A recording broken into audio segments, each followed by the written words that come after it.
Good morning to all of you. आज हम बात करने वाले हैं यूनिट सेकंड है और यूनिट सेकंड का फर्स्ट चैप्टर है the integumentary system. Unit first हम कल फिनिश कर चुके हैं, उसमें 3 चैप्टर हम लोगों ने देखे थे और उसके बाद यदि आपको उसमें कुछ इश्यूज़ हैं, कुछ प्रॉब्लम है उस फर्स्ट वाले यूनिट में, तो आप मुझसे डायरेक्टली कांटेक्ट करके उसके बारे में पूछ सकते हैं। Now then start the integumentary system.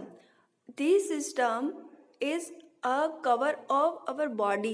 मतलब हमारी बॉडी को पूरा कवर रख करके ये सिस्टम रखता है।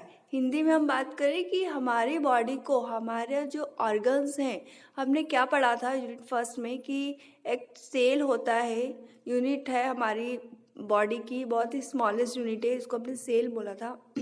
सेल एक पूरा ग्रुप बनाती है, उस ग्रुप को हमने कहा था टिश्यू। तो एक सेल से बनना था हमारा टिश्यू और टिश्यू से हमने देखा था कि हमारे ऑर्गन बने थे। ऑर्गन ने क्या किया था, एक पूरा ऑर्गन सिस्टम, हमारे बॉडी में पूरा 11 ऑर्गन सिस्टम है, उसको डेवलप किया था और अब ये ऑर्गन सिस्टम ने एक ह्यूमन बॉडी बना दी थी। बट ऑर्गन सिस्टम ने क्या किया था, एक स्ट्रक्चर डेवलप कर दिया था। बस स्ट्रक्चर बनाने के बाद हमारी बॉडी को प्रोटेक्शन के लिए एक आवरण की ज़रूरत होती है। तो वो आवरण कौन प्रदान करता है? The integumentary system. ये जो सिस्टम होता है ये हमारी बॉडी को एक आवरण देता है, प्रोटेक्शन देता है, ठीक है, कवच का काम करता है। क्या होता है इसकी बात करते हैं। सबसे पहले हम बात करेंगे the integument as an organ. सबसे पहले तो इस सिस्टम में कौन कौन से ऑर्गन होते हैं। The integument as an organ and is the alternative name for skin. The organ जो है ये इंक्यूमेंटरी सिस्टम का इंटेगुमेंट ऑर्गन है, उसको क्या कहा, उसका अल्टरनेटिव नेम क्या है, स्किन का। मतलब स्किन को आप एज अ इंटेगुमेंट भी ऑर्गन भी बोल सकते हैं या फिर आप स्किन भी बोल सकते हैं। हमारी बॉडी को आवरण किसने प्रदान किया है? हमारी स्किन ने। जब आप अपने आप को एक आईने में देखेंगे तो आप पाएंगे कि आपको आपके ऑर्गन नजर नहीं आ रहे हैं, आपको आपकी स्किन नजर आ रही है। तो it is the important organ of integumentary system. The integumentary system includes the skin. ठीक है, स्किन तो है ही बट साथ में the skin derivative hairs, nails and glands. अब स्किन के साथ में हमारी स्किन के ऊपर आप लोगों ने देखा होगा कि छोटे से हमारे हेयर्स होते, जो स्किन डेरिवेटिव हेयर्स होते हैं वो भी हमारे इंक्यूमेंटरी सिस्टम में आते हैं। नेल्स जो होते हैं वो भी हमारे इंटेगुमेंटरी सिस्टम में आते हैं। जो ग्लैंड्स होती है, कौन सी ग्लैंड, हमारी एक्सोक्राइन ग्लैंड। हम बात करने वाले हैं कौन सी ग्लैंड अभी। तो सबसे पहले हम अब इसके बारे में ही अभी पढ़ेंगे कि इंटेगुमेंटरी सिस्टम क्या होता है। अब आप ध्यान रखिए कि स्किन होता है, स्किन के अंदर जो भी डेरिवेटिव्स होते हैं, नेल्स होते हैं, ग्लैंड्स होते हैं, वो भी हमारे सिस्टम के अंदर पाए जाते हैं। The integument is the largest system of the body. हम सबको पता है कि हमारी बॉडी में स्किन जो है वो पैर से लेके सिर तक है, तो सबसे लार्जेस्ट सिस्टम होगा हमारी बॉडी का। ठीक है, 16% ऑफ बॉडी वेट, इसका जो बॉडी वेट है वो 16% होगा। 1.5 to 2 metre square in area. जो इसका एरिया है वो 1.5 to 2 मीटर स्क्वायर एरिया में फैला हुआ है। अब the integument is made up of 2 parts. ठीक है, अभी जो हम आवरण की जिसकी बात कर रहे हैं, स्किन की जो बात कर रहे हैं, इसको हमने 2 पार्ट में, जिस चीज़ से मिलके बनी है वो 2 पार्ट में हमने उसको सीधे डिवाइड कर दिया। तो पहला था हमारा क्यूटेनियस मेम्ब्रेन। तो क्यूटेनियस मेम्ब्रेन जो है उसको अगेन 2 पार्ट में डिवाइड किया है। तो पहला है एपिडर्मिस, जो है सुपरफिशियल एपिथेलियम। एपिथेलियम क्या था, हमने टिश्यू पढ़ा था, उसी के रिगार्डिंग है सुपरफिशियल एपिथेलियम। दूसरा है dermis, underlying city with blood supply.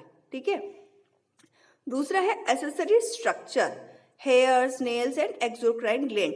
Main जो है वो हमारी है क्यूटेनियस मेम्ब्रेन, जिसके अंदर आता है हमारा स्किन, और उसके साथ में एसेसरी स्ट्रक्चर होता है जिसके अंदर आते हैं hairs, nails and exocrine glands, ठीक है। एक्सोक्राइन ग्लैंड में मैं आपको एक एग्जांपल दे देती हूँ, स्वेट ग्लैंड्स। अब हम बात करते हैं हमारे इंटेगुमेंटरी सिस्टम के फंक्शन की।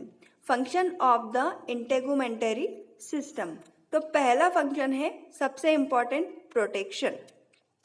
First line of defence against bacteria and virus. सबसे पहले क्या, जब भी बैक्टीरिया आया थ्रू स्किन, जब हमने किसी भी ऐसी जगह को छू लिया कि वहां पर बैक्टीरिया वायरस था, तो बैक्टीरिया सबसे पहले कहाँ पे आएगा, स्किन पे आएगा। तो स्किन भी उससे फाइट करती है, उसके अगेंस्ट डिफेंस मैकेनिज्म को फॉलो करती है। तो इसलिए first line defence against bacteria and virus. तो इसने क्या काम किया, प्रोटेक्शन का काम किया। सीधे उसने बैक्टीरिया और वायरस को अंदर नहीं डाल दिया, ठीक है। उसको भी पता है स्किन को कि हमारे ऑर्गन जो हैं अंदर वो खराब हो सकते हैं बैक्टीरिया और वायरस की वजह से। तो स्किन ने एक डिफेंस मैकेनिज्म फॉलो किया, वो प्रोसेस किया और प्रोटेक्शन को प्रोवाइड किया।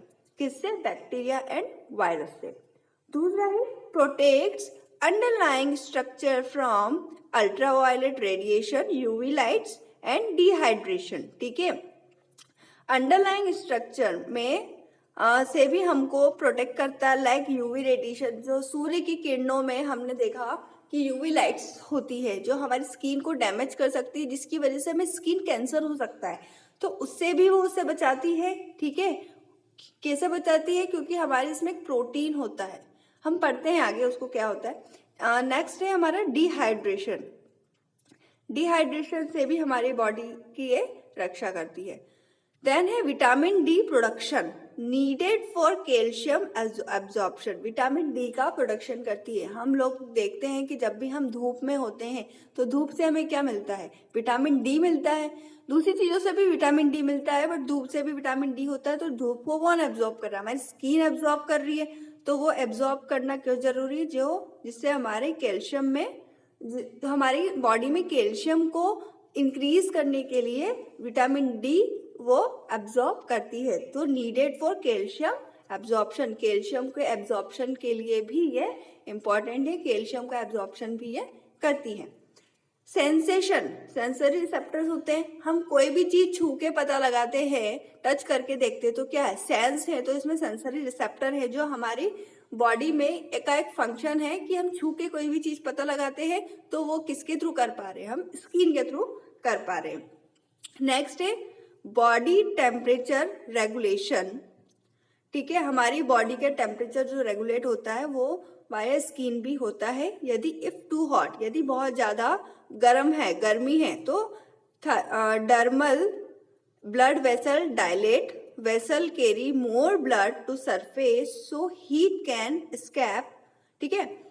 जो हमारा यदि बहुत ज्यादा गर्मी है तो हमारे जो ब्लड वेसल है, डर्मल ब्लड वेसल, मतलब हमारी स्किन के ऊपर जो ब्लड वेसल्स हैं वो डायलेट हो जाएंगी, जिससे हमारी बॉडी का टेम्परेचर क्या होगा, कंट्रोल हो जाएगा। तो बहुत ज्यादा गर्मी होगी, वो क्या होगा, उसकी वजह से, गर्मी होने की वजह से वो हमारी बॉडी, हमारी जो स्किन है, डर्मल, हमारी स्किन में जो डर्मल पार्ट है वहाँ का जो ब्लड वेसल है वो डायलेट हो जाएगा। हमारी बॉडी का टेम्परेचर वो क्या कर लेगा, रेगुलेट कर लेगा, कंट्रोल कर लेगा।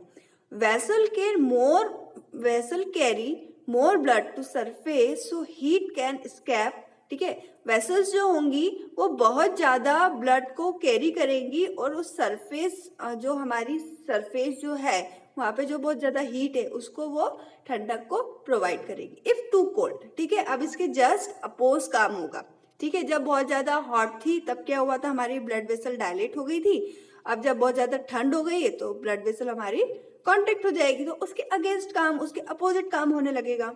प्रिवेंट्स हीट फ्रॉम स्कैपिंग, ठीक है। वो हीट को प्रिवेंट करेगी। वही सेम जैसे टू हॉट में था वैसे ही उसके अगेंस्ट जाके, उसके अपोज जाके हमने कोल्ड में देखा। नेक्स्ट है excretion, small amount of waste product are lost through perspirations, ठीक है। एक्सक्रीशन का भी काम करती है हमारी स्किन, जो हमारे बॉडी में स्मॉल अमाउंट में जो वेस्ट प्रोडक्ट आता है उसको वो थ्रू एक्सक्रीशन, जैसे हम सलाइवा की बात करें, सॉरी सलाइवा नहीं, स्वेट की बात करें, तो वो हमारी स्किन से स्वेट निकाल रही है, तो एक्सक्रीशन कर रही है, तो वो काम भी हमारी बॉडी का होता है। अब हम बात करते हैं स्ट्रक्चर ऑफ स्किन की।